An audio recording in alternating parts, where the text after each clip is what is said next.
Good morning, guys. How are we doing? It's 4:30 in the morning. I've been up for 4 hours. I have. Tanny and I were so tired last night that we went to bed at like 7:30 and just collapsed in a heap. So that was a thing. Yeah. So I promised you yesterday that I would tell you about the military operation that used to be our Christmas, or used to be my family's Christmas, or Christmas at my house kind of thing, pre-Tanny, when my kids were little. I did promise that, so I'm gonna do that, and then I'm gonna get off and I'm gonna keep working on the things that I have to do for the videos to get out this week. Anywho, yeah, so being a chef, you get taught how to organize yourself for events. Events are important, making sure that you are time organized and anything that needs to be done beforehand gets done beforehand. So my Christmas prep used to start in July, when I used to make the cake and the pudding, and it used to be fed once a month, right up until Christmas, and fed with booze of whatever I was doing, depending on what flavour it was that year, whether it was whiskey or brandy or rum or whatever, or sometimes I made 2 different ones, and you know, it just depended on the day. I also put my mincemeat in at that time and got all my fruit soaking, so by the time I actually made the mincemeat in November, it was lethal. It was lethal, and I used to make a bucket worth of it. I used to make quite a lot. Obviously I'm not doing that this year. I'm using what we have, and it will probably not have a lot of booze in it, to be fair, but we'll just see how we go.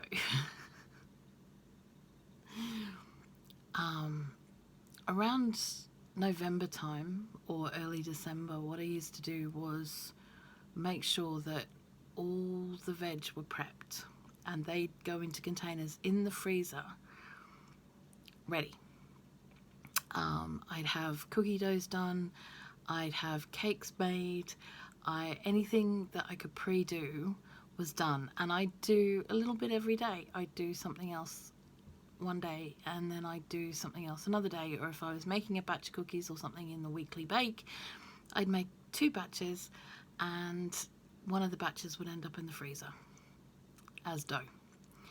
That way I didn't have to worry about it. I also had a massive deep freeze. I also had 2 fridges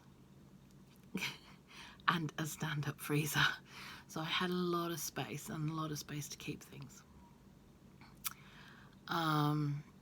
We used to buy a leg of ham, a whole leg of ham, every year, but I used to buy that anyway every 3 months for my family, because it was just cheaper to do that.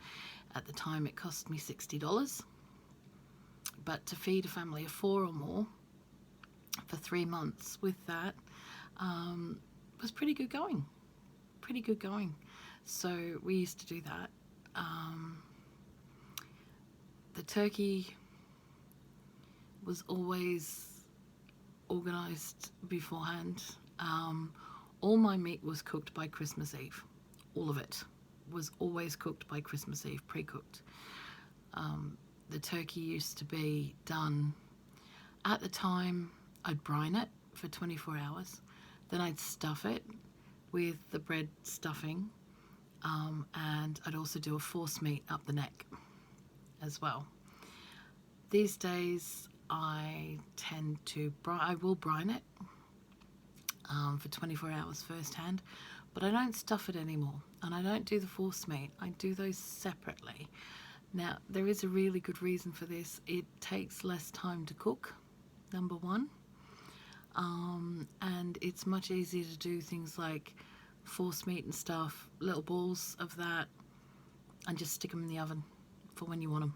And they take like half an hour in the oven, not long. You know, so while you're, you know, jumping around with pots and pans and stuff like that, you can just have everything stuck in the oven. That's what I tended to do, was to, you know, the foil trays with the cardboard lid?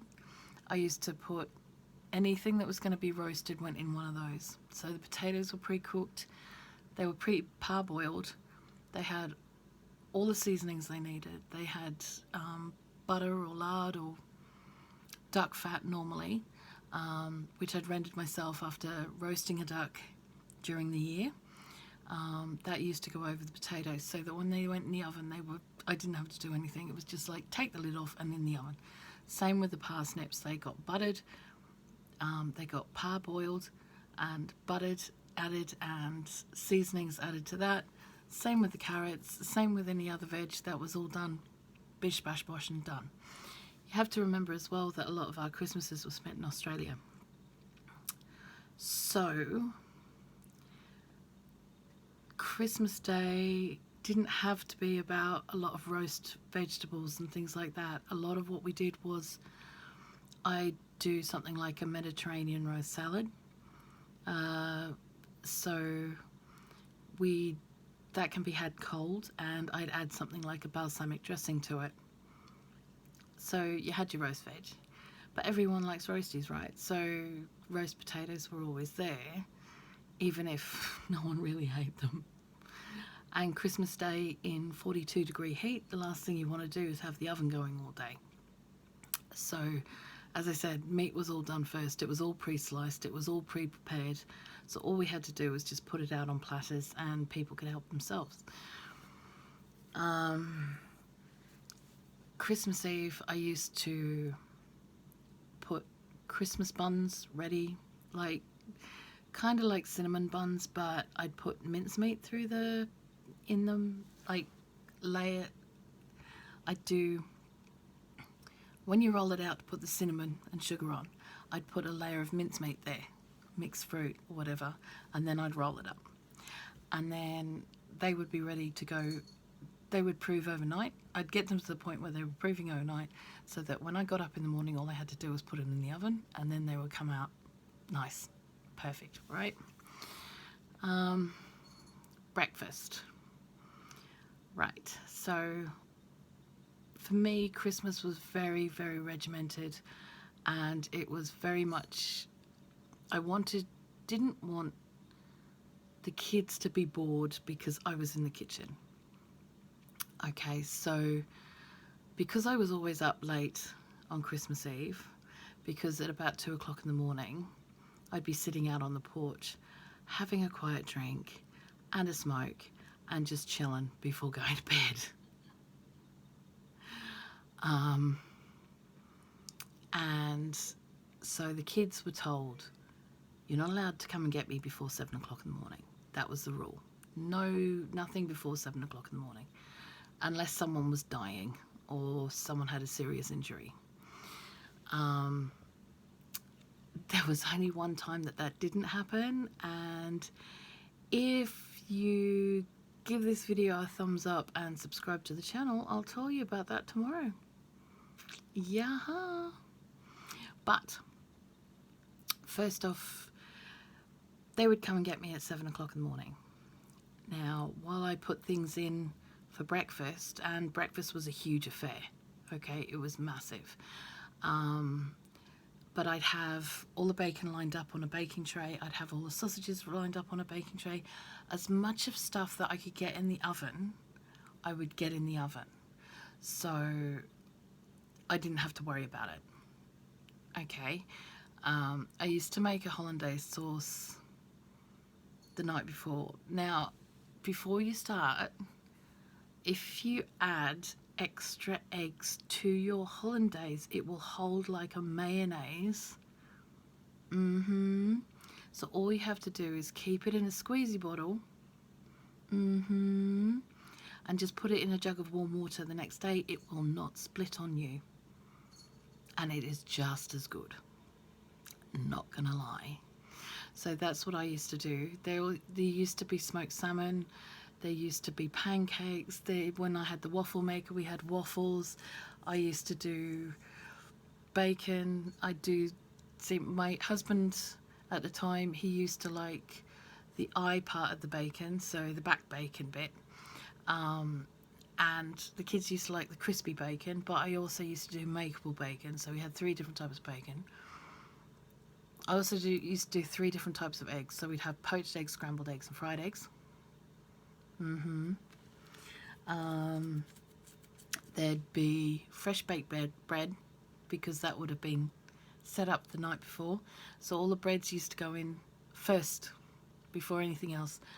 So when they came out, because they'd be in the oven while I was having my first cup of coffee and getting all the things on that needed to be done first off, and the kids would get their stockings at that point, but only their stocking.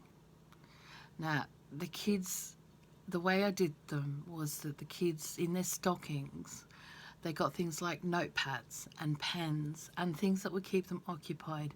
And if they got sweets from Santa, that's where they'd be, right down the bottom of the sock. So they'd have a little bag of sweeties, which was their bestest favourite, and they'd have like, you know, bits and pieces down the bottom that were a bit yummy and a bit special, and they would be down the bottom. But yeah, things like coloured pencils and little like puzzle toys and stuff like that, that was all in their stocking, so that while I was making breakfast, they were occupied. Okay? Now, the other thing I used to do is, because kids get very overexcited on Christmas Eve and they don't want to go to bed, but did you know that mangoes have natural sedative in them? They make you sleepy. So Christmas Eve, the kids all got a mango, and within half an hour they were sparko. I'm not kidding. And I would let them sit outside on the deck, have their mangoes, and they were covered in the juice. They'd be sucking on the stone, and the more they stuck on the stone, the more sedative they get, because that's where the sedative is. Now, it's not the kind of sedative that's going to knock them out and kill them. It's just a natural thing that, like, if you have a lot of herbs in something, you get that nice sleepy feeling, relaxed feeling. That's all it is. And so the kids would get a mango. And I tell you what, guys, parents of toddlers and young kids, give your kids a mango on Christmas Eve, because you're not going to regret it. Keep them off the sugar. Let them have the mango. Not kidding. And even though we're in the UK and they're £1 each or whatever, it's going to be the best quid you ever spent. I'm not going to lie. I won't lie to you. Let them suck on that stone, okay? Anywho, breakfast would be done, and everybody got involved with doing the dishes, okay? Everybody. Because at that point, as soon as breakfast was served, I'd get out all the veg that had to be cooked. Anything that had to be cooked went straight in the oven, so I didn't have to worry about it, okay? I didn't have to worry about it. It was already in there, okay? It was done. All right, and at that point, the kids used to get a pillowcase like a Santa sack for Christmas as well. So their first of their Santa presents would be in there. Now, in the Santa sack, there was nothing in there that cost over $20. Nothing that cost over $20. And there's a reason for that. And all of the things that were in there were handmade. They were handmade by an artisan or somebody else, or they were wooden, or they were secondhand things that I did up myself. Like my son got a set of blocks one year. You know, remember the little wooden blocks? Like building blocks, you know? So like the different shapes of squares and what have you. I bought up a whole heap of those from the second-hand shop, sanded them all down, repainted them all with safety paint, and he had those and he absolutely adored them. And, you know, he was there for hours with those things, okay? But they were the kind of things that came out of Santa's workshop. Okay, they're the kind of things that come out of Santa's workshop. Santa doesn't make branded toys. He makes things that can be handmade. So anything like that, wooden or buildable or whatever, used to come from Santa. And I used to make sure that all the kids pretty much got the same. So there was no arguments.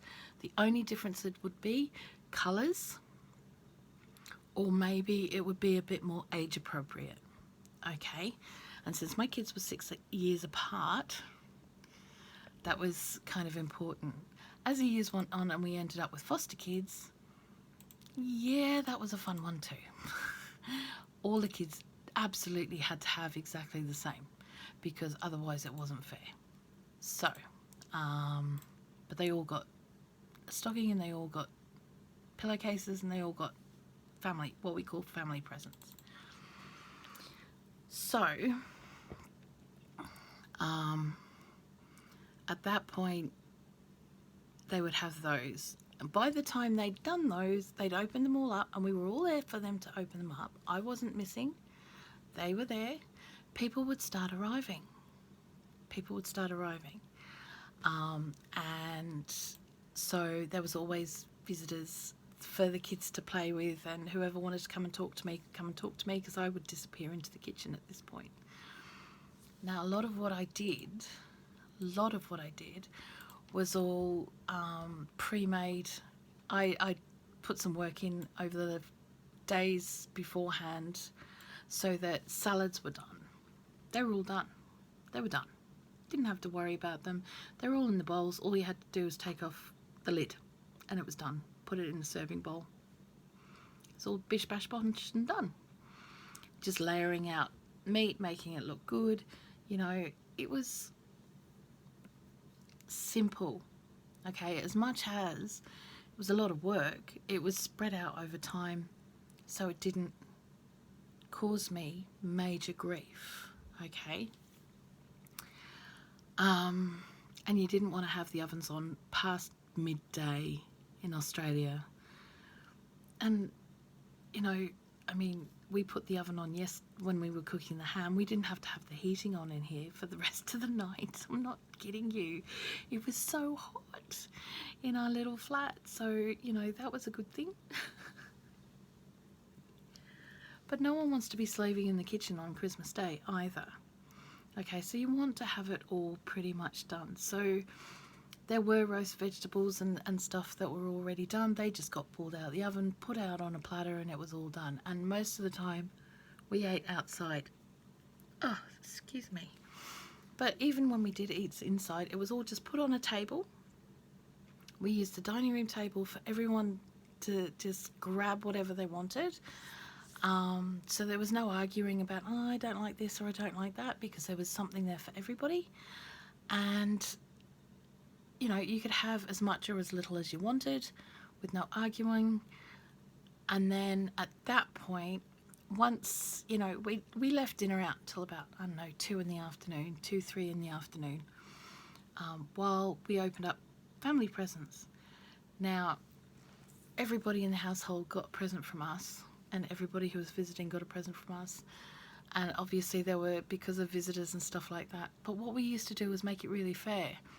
And we'd have everyone who was sitting around in the living room or whatever, each person would open up a present, and then the next person would open up a present. Then the next person would open up a present. Instead of sitting in the corner and just ripping off paper and going mad, everyone would have a turn at opening up a present. And it was fair, but it also made it last. Now this was the thing, it made it last. There may have only been 2 or 3 presents to open, but that's where we made it last. That's where we used to give out the more expensive toys, or the more expensive presents. You know, that's when it would happen. So yeah, that was cool.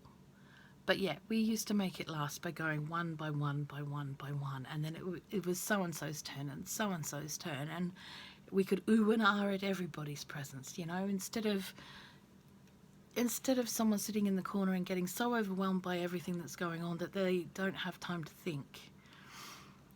And little kids and even older kids can get really overwhelmed by things, and it can be over in seconds, and they're just like, oh, is that it? You know? But doing it this way made it last.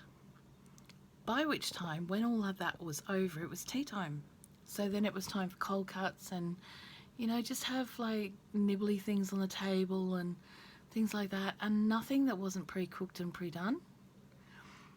There were a couple of things that went in the oven, but they took like 20 minutes because they'd been pre-cooked, so they only needed warming through.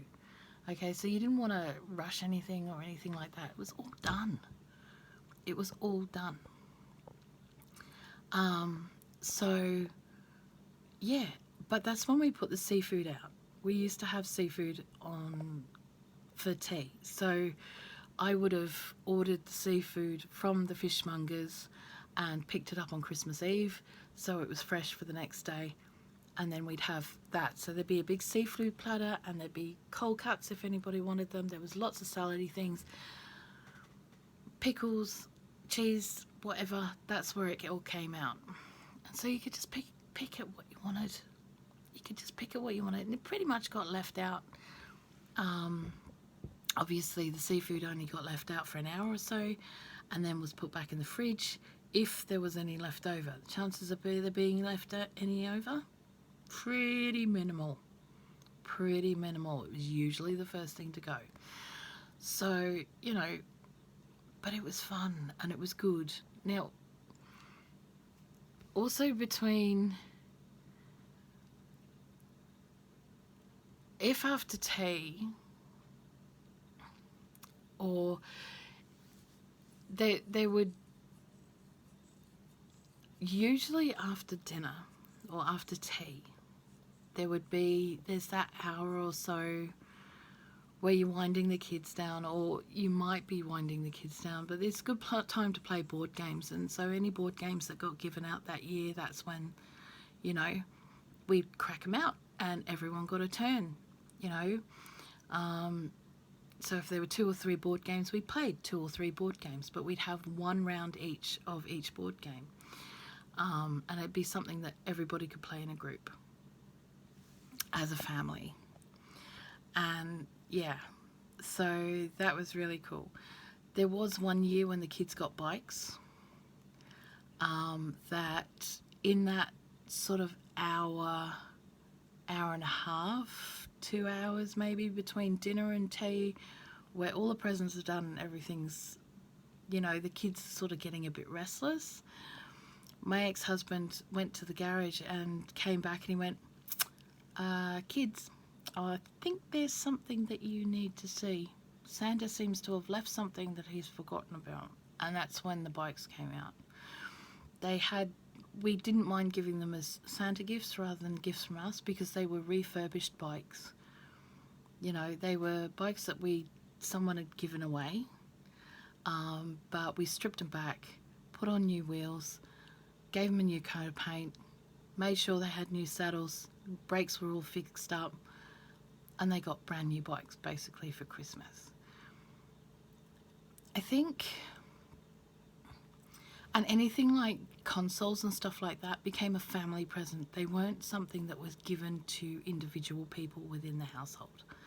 They were family presents. I think a lot of people seem to think that Christmas has to be expensive. It doesn't. The more you make yourself, the better it is. Now, the more you make, I know it's time consuming, but if you spread it out over several weeks and do a little job here and a little job there, it all comes down to, actually, I've got a lot more than I thought I did, and holy shit, I'm not sure everybody's going to eat all this. Part of the thing that I used to do was everybody who was a visitor or whatever got an edible hamper basket as a gift of stuff that we'd made, of stuff that, yes, a lot of it was already on the table, but it was, I used to make an extra batch so that I could give them away as presents. When I made the cookies and the cakes and the sweets and stuff like that, because I used to make my own sweets, which is really quite simple. And once we have a more decent kitchen, I will probably be doing a little bit more of that, and I'll do some videos during the year so that I can show you how it's done, so you can be prepared for next year if that's what you want to do, or some just to treat yourself during the year, because why not, right? So yeah, it used to be a military affair, but it was good, and it kept the kids occupied and the parents occupied, and everybody else, you know, was busy and enjoying themselves and having a really good day. Now I know this year is different, and I know a lot of you are hurting because of the new lockdown restrictions and stuff like that. But you know what? We got Skype. We've got Facebook Messenger. We've got WhatsApp. We've got Discord. We have a myriad of different ways to video call. Zoom, you can do family calls, you know, so you can have hundreds of different people in the call if you wanted to, all doing their things. Now, if you're the one who was planning on doing the dinner, do the dinner anyway. Do what you were going to do. And for those people who can't be there, who live in your general area, drop them off a plate. Drop them off a plate. Make them their dinner. Take it to them. At least then they'll still be involved in it. Even if you have to take it around on Christmas Eve, so that you can all eat together on Christmas Day via Skype or something like that. At least it's something, you know? I'm not kidding.